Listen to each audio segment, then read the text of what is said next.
Stop everything you are doing right now because what I am about to break down in this video is so explosive, so jaw-dropping, so absolutely unhinged that you are going to need to brace yourself for every single second of it.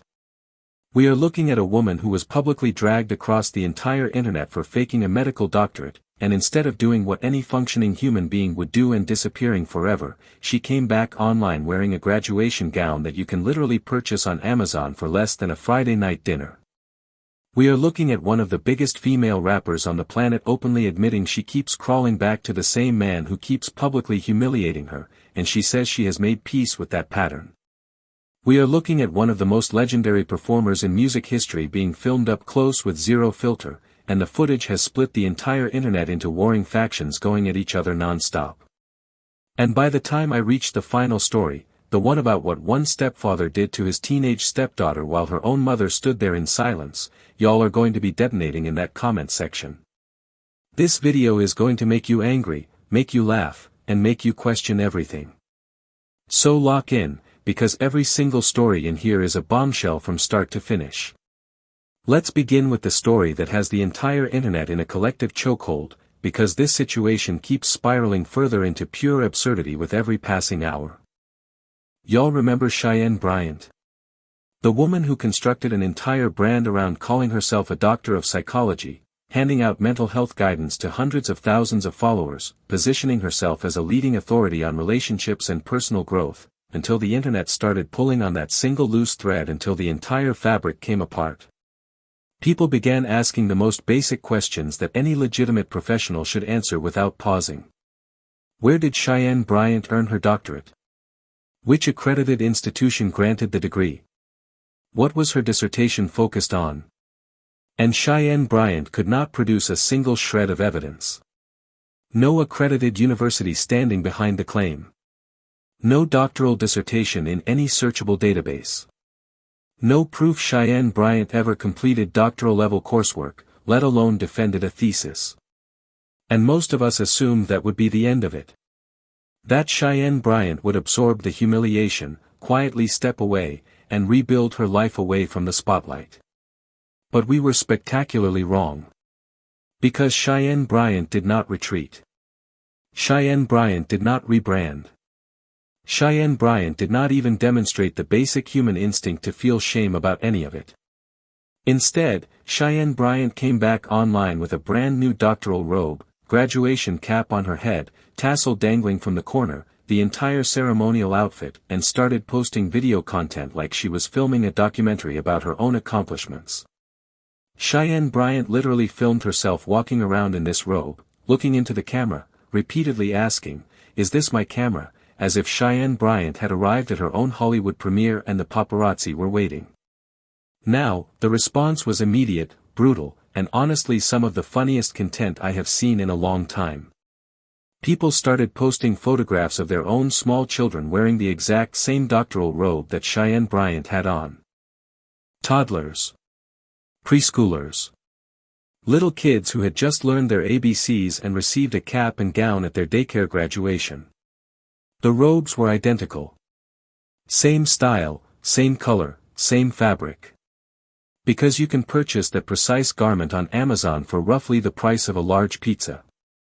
So while Cheyenne Bryant is conducting herself like she just defended a dissertation at an Ivy League institution, literal kindergartners are wearing the same outfit to celebrate learning to count to 20.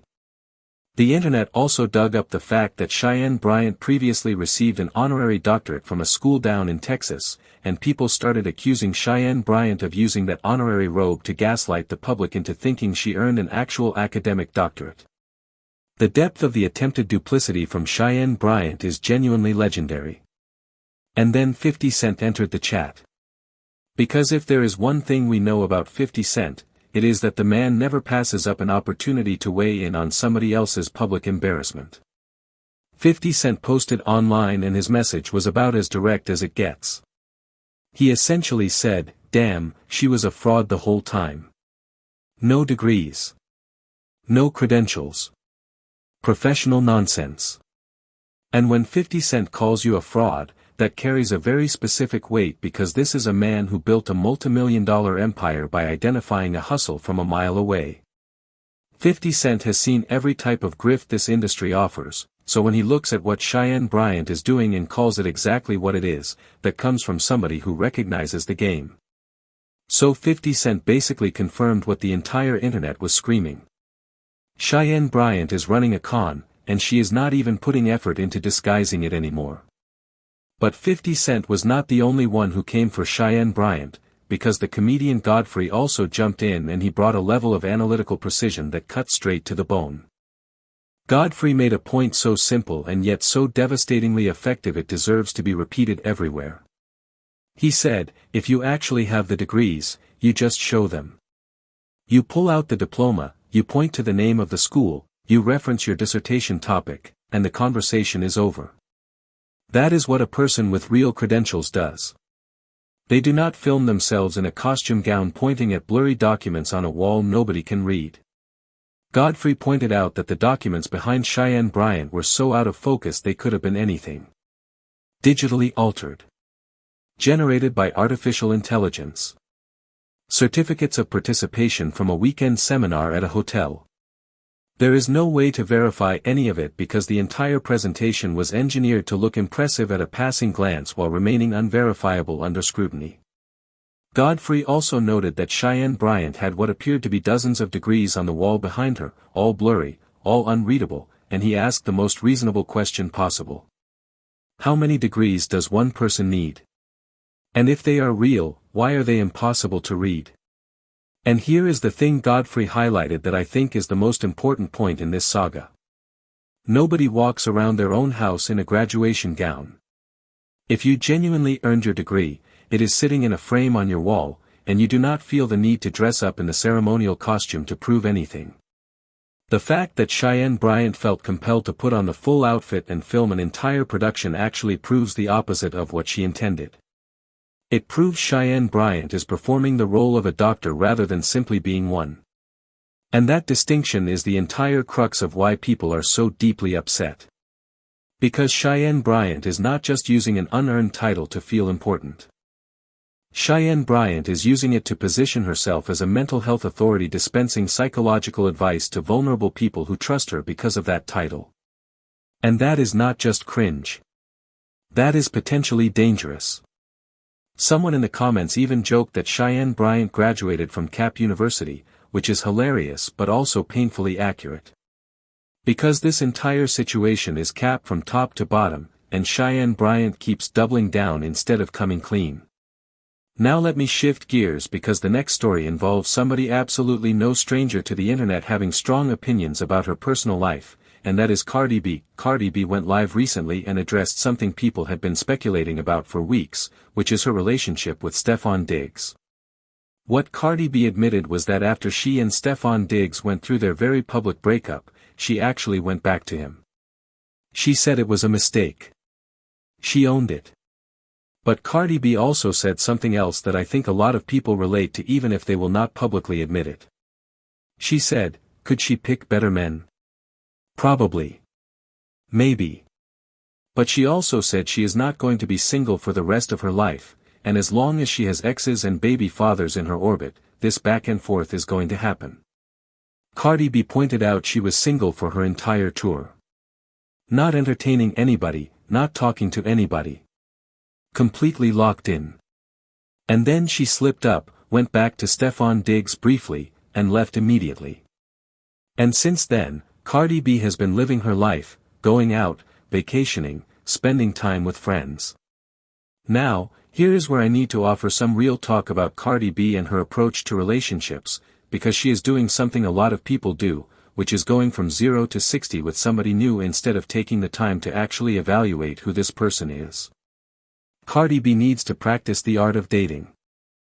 Not jumping into a full-blown relationship with the first person who catches her attention, but actually dating multiple people, seeing which one consistently demonstrates the characteristics she wants, and then narrowing down. Because when you put all your emotional eggs in one basket the way Cardi B tends to do, you end up with another Stefon Diggs situation. And she cannot afford to keep running that same play over and over expecting a different outcome. The next time Cardi B meets somebody she is interested in, she needs to pay close attention to how that man treated the women before her. And she cannot fall into the trap of thinking that just because she is who she is, he will treat her differently. Because if a man has a documented history of playing women, cheating, being unreliable, he is going to do the exact same thing to her. It does not matter if he flies her to a castle and tells her he wants to heal her. Words are cheap. Actions are the only currency that matters. Cardi B has been around long enough to know the difference, but she keeps letting words override the evidence. She might want to take a page from the old Steve Harvey playbook and make these men wait. Because right now, Cardi B is one of the most recognizable women on the planet, and there are men out there who just want to say they had that. They want the story, not the person. And Cardi B has to protect herself from that energy. Now, speaking of men who demonstrate what it looks like to treat your commitments with intention, let me talk about Boris Kodjoe for a minute, because Boris Kodjoe dropped a video recently worth discussing, especially in the context of what Cardi B is going through. Boris Kodjoe was talking about body positivity, and he made a point that cuts through so much noise. Boris Kodjoe said body positivity means loving yourself, but also challenging yourself. Appreciating the body you have and wanting to take care of it. Training it, nourishing it, moving it every day. Not because you dislike what you see, but because you only get one body and taking care of it is an act of gratitude. Boris Kodjoe pointed out we service our cars on schedule, polish our shoes, put expensive cases on our phones, but rarely apply that same discipline to our health. He framed that discipline not as punishment but as self-respect. Now, I appreciate what Boris Kodjoe is saying, and we love Boris Kodjoe around here. But I want to connect this back to Cardi B, because what Boris Kodjoe is talking about, investing in something you love, applies to relationships too. If you truly love yourself, you do not keep investing your energy into people destroying your peace. You protect yourself. You set boundaries and enforce them. And that is the lesson Cardi B needs to internalize. Because she is servicing her car and polishing her shoes, but she keeps letting Stefon Diggs park in the garage rent-free. Maybe Cardi B should take a page from what Boris Kodjoe is preaching and apply that same philosophy of self-respect and discipline to her romantic choices instead of just her physical ones. Boris Kodjoe said everybody ages but not everybody grows, and that applies to relationship patterns too. You can keep repeating the same cycle for years, but until you actually grow and change the pattern, you are just aging through the same mistakes. Now, one blogger had a very specific suggestion for who Cardi B should date next, and that was a man named Maduka Okoye. If you do not know who Maduka Okoye is, let me put you on. Maduka Okoye is a professional footballer, a goalkeeper for a top European club. He is 6'6". Reportedly earning around $3 million a year. Weekends in Milan, summers in Ibiza. And the blogger who suggested Cardi B date Maduka Okoye was absolutely beside himself looking at this man's photographs.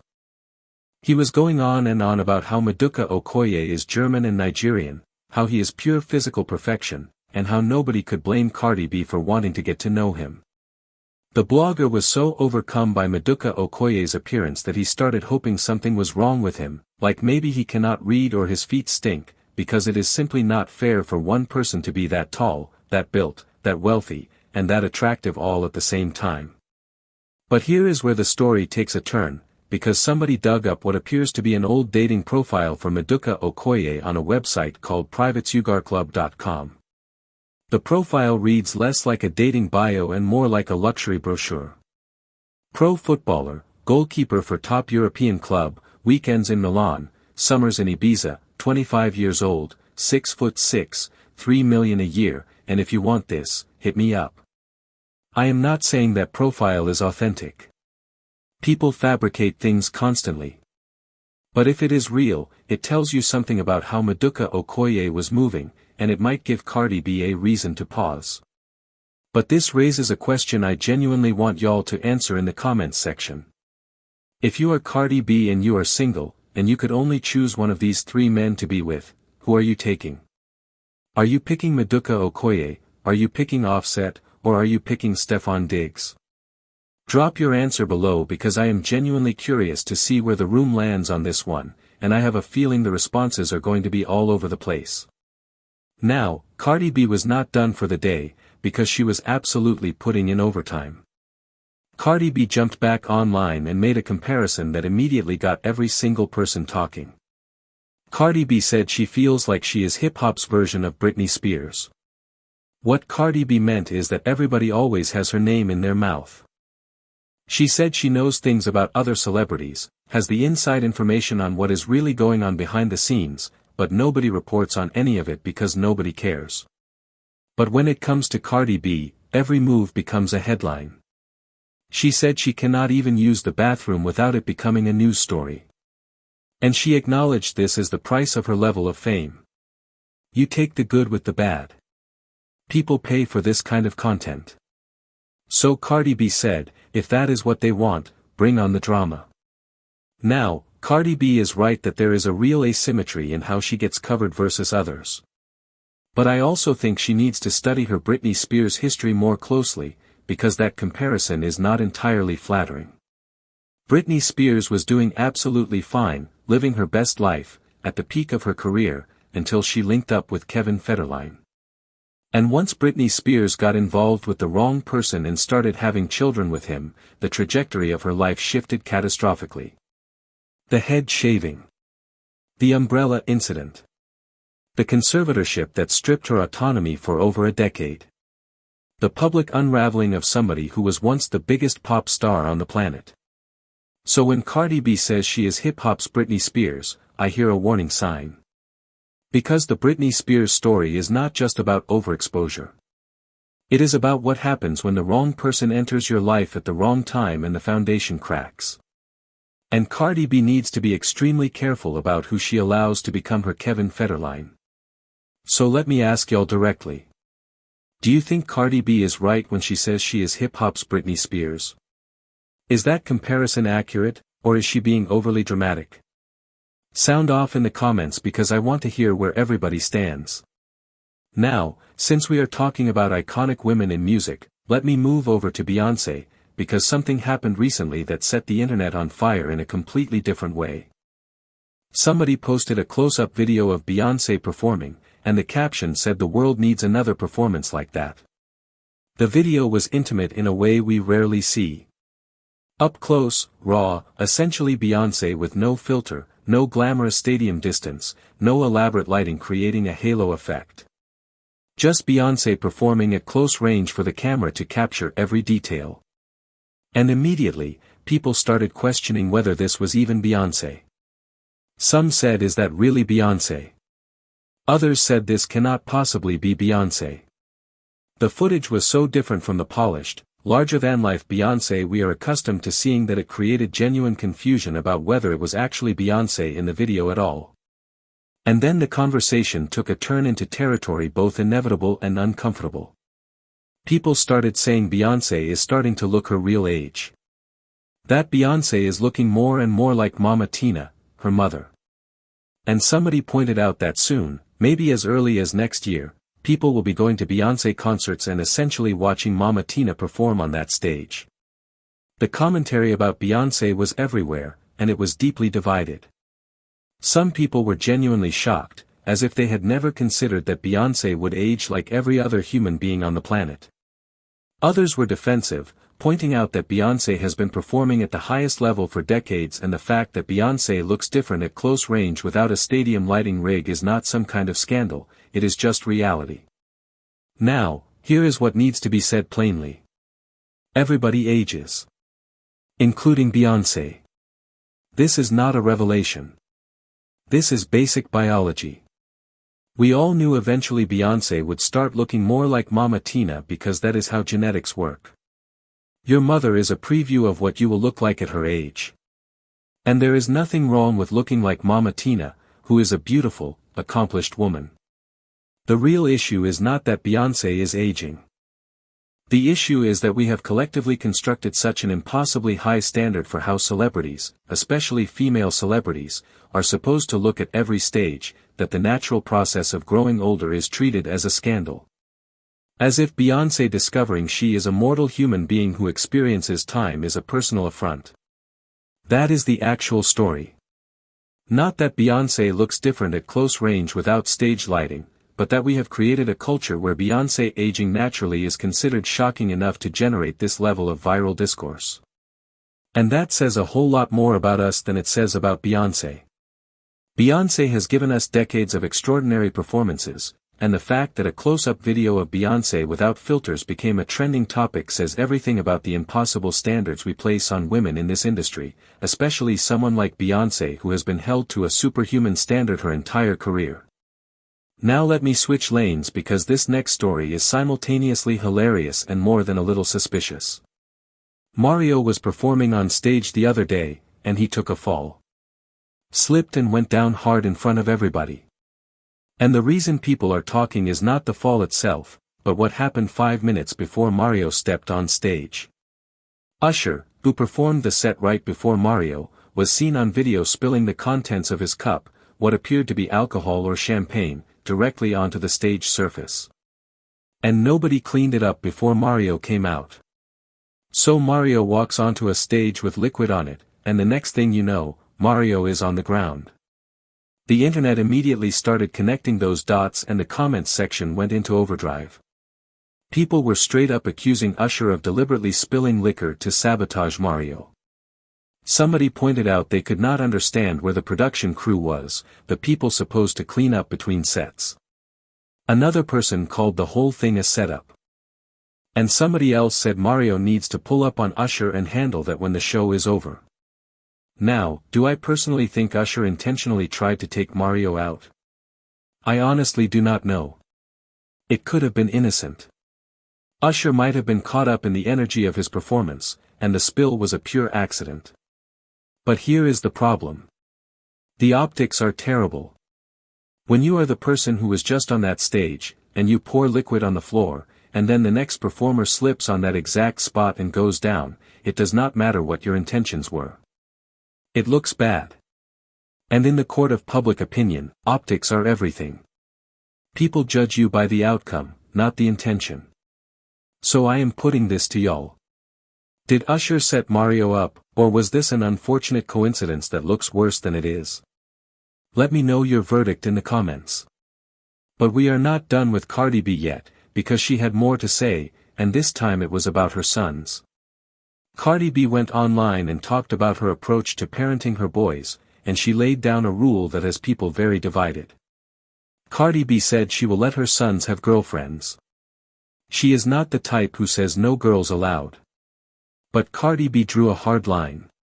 She said the day one of her sons comes home and tells her he got a girl pregnant, that is the day he has to get out of her house. Cardi B said it is not because she is mean. It is because once you make grown man decisions, you have to live as a grown man. Once you decide to get a young woman pregnant, there is no more mommy's money, no more daddy's money, no more mommy's roof. You have to get out, get a job, and learn to stand on your own 2 feet. Now, I want to hear what y'all think about this. Is Cardi B right? Can your sons not be baby daddies and still live in your basement at the same time? Because there is a logic to what Cardi B is saying that I think resonates with a lot of people. If you make the grown man decision to create a child, then you should also make the grown man decision to pay your own rent, buy your own groceries, and take full responsibility for your life and the life you brought into this world. That is a tough love approach, no question about it, but it is an approach rooted in accountability and the belief that actions have consequences. And in a culture where far too many young men are perfectly comfortable creating children and then leaving the responsibility to everybody else, maybe the threat of immediate consequences is exactly what is needed. And it becomes especially interesting when you contrast Cardi B's philosophy with what T.I. and Tiny did when their son King got his girlfriend pregnant. T.I. and Tiny took the exact opposite approach. When King's situation came to light, they said they did not want him moving out at all. They wanted him to stay under their roof. Tiny said King needs to be in a safe environment because King does not always know how to conduct himself and he needs to be behind some gates, meaning he needs the structure and supervision the family home provides. So you have 2 completely different philosophies. Cardi B says you make a baby, you leave and figure it out. T.I. and Tiny say you make a baby, you stay where we can keep an eye on you. The real question is, who has the better approach? Who is raising more responsible young men through their philosophy? Now, I will say this about the T.I. and Tiny situation. Tiny is working with a very particular set of circumstances with King that are unique to their family. King has demonstrated through his behavior that he needs supervision. He needs structure. He needs to be in an environment where his parents can monitor his movements and his decisions. So T.I. and Tiny are making the decision they believe is best for their specific child based on his specific needs. And honestly, every parent has to look at their own child and decide what approach works for that individual. There is no universal playbook for parenting. But as a broader principle, which philosophy do you think produces better long-term outcomes? Tough love with immediate consequences that force a young person to grow up overnight, or continued support with sustained supervision that keeps them under your watch while they figure it out? I genuinely want to know what y'all think, so drop your take in the comments. Now, speaking of young men becoming fathers, this brings me to Lil Wayne, because Lil Wayne shared a story about his own experience and his was about as extreme as it gets. Lil Wayne revealed he found out he was going to be a father at 14. 14 years old. And when Lil Wayne told his mother, her response was not what you might expect. She did not kick him out. She did not explode with rage. His mother looked at her 14-year-old son and said, "Just give me the baby and let me raise the child." She essentially offered to take full custody so Lil Wayne could continue pursuing his career without the overwhelming burden of parenthood at an age where he was still a child himself. And this happened at a remarkably pivotal moment because it was the exact same year Lil Wayne blew up musically. He had just secured a major record deal, he was about to go on a nationwide tour for 6 months, and his mother recognized this was his window. If she took the baby and raised it, Lil Wayne could pursue the opportunity sitting right in front of him. And that is exactly what happened. Lil Wayne went on tour, came back a different artist, and the rest is history. Think about that. A 14-year-old boy becomes a father, and his mother's solution is to raise the child herself so her son can become one of the greatest rappers of all time. That is either the most selfless act of parenting imaginable, or the most unconventional approach to teenage parenthood anyone has heard of. But it worked. Lil Wayne built a legacy that influenced an entire generation, and his mother's decision to absorb that responsibility may have been the single decision that made all of it possible. Now let me move on to something completely different but equally worth discussing. The Game was doing a performance the other day, and one gentleman in the crowd was not sufficiently amped up for the Game's personal standards, because this man remained seated while everybody else was on their feet. And the Game was not having it. The Game stopped the performance mid-song, pointed at the man, and told him he needed to stand up. The Game then announced they were starting the entire song over because of this one individual. The Game literally held the show hostage, telling the man that if he sat back down, they would restart again, and that he would never get home if he kept that energy up. The Game did eventually shout out a woman in the crowd who was fully engaged, but the entire interaction revolved around this one seated man. Now, I understand an artist feeds off crowd energy. A performer wants to see people engaged. But there is a line between encouraging participation and bullying an individual who paid money to be there. What if that person had a medical condition? What if they were physically exhausted? What if they had a bad knee or a back issue? Not everybody experiences a concert the same way, and the Game essentially turned one man's seating preference into a public confrontation that derailed the show. On the other hand, you could argue the Game was just being a performer trying to create a memorable moment. But I want to know what y'all think. Was the Game out of line, or was he doing what artists do? Let me know in the comments. Now let me get into something more amusing, a lighter story to break up the intensity. A guitar player who performs at various parties posted a clip of himself playing at a party where Oprah Winfrey was in attendance. He said in the caption it was one of the greatest moments of his life, to play in the presence of Oprah. At least Oprah was gracious enough to acknowledge him while he played. Oprah said something positive about his performance, which was kind. But did y'all notice Stedman in that clip? Stedman was standing right there, and Stedman was doing absolutely everything within his power to avoid acknowledging this man was alive. Stedman was looking in every direction except toward the guitar player. Studying the ceiling, examining the floor, gazing off like he was contemplating the meaning of the universe. Anything to not make eye contact with the man performing 3 feet away. And this raises a question I think a lot of people relate to. When you are at a restaurant and entertainers come to your table, does it make you profoundly uncomfortable? Do you find yourself looking in every direction except at the people singing? Because most of us have been in that situation where somebody comes to your table and starts performing, and you do not know where to look, what expression to maintain, whether to sing along or sit still.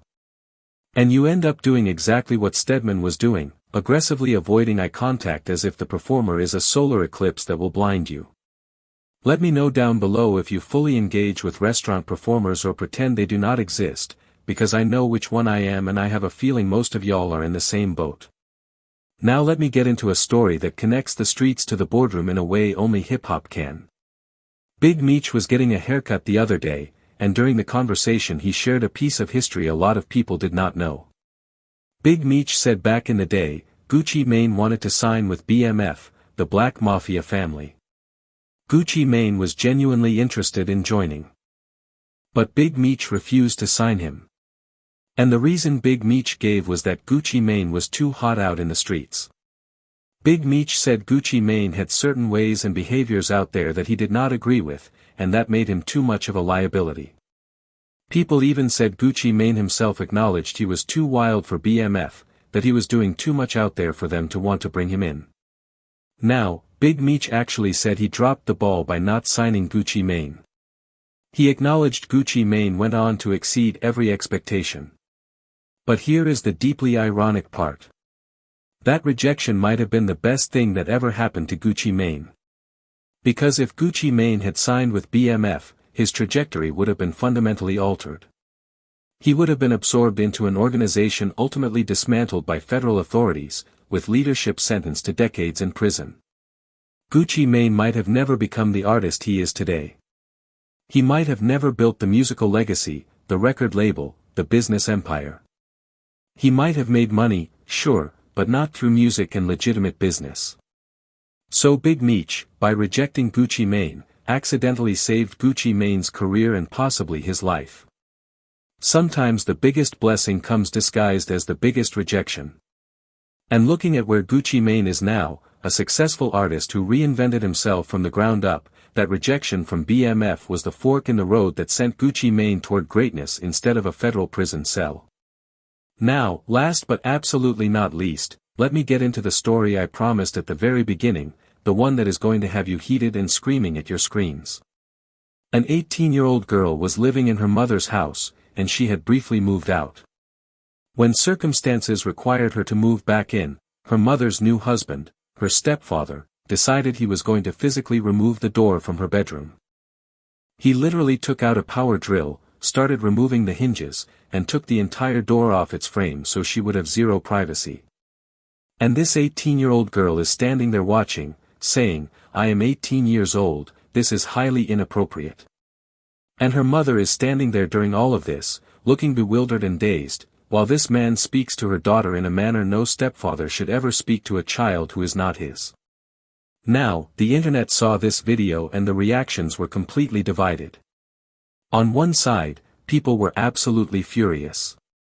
They said no man should ever have that much power over somebody else's children. They said the mother should have immediately gone to protect her child instead of standing there placating her husband.